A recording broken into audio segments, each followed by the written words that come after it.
Welcome to the Salmon Runs YouTube. Enjoy the video. You start by preparing both devices and the right cable.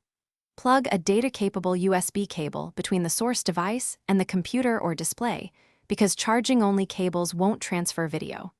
Enable USB debugging or developer options on the phone when prompted, since that lets mirroring apps communicate directly.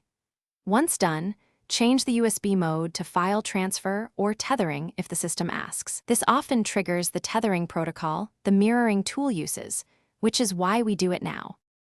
Next, install and launch your chosen mirroring application on the host machine.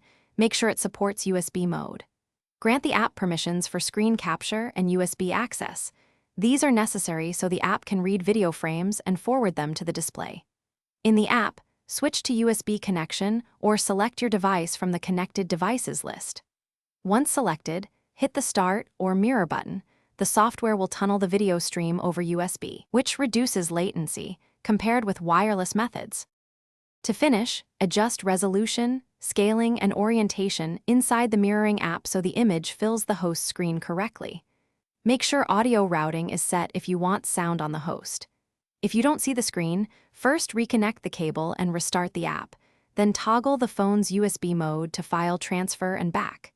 If problems persist, install or update the host's USB and ADB drivers.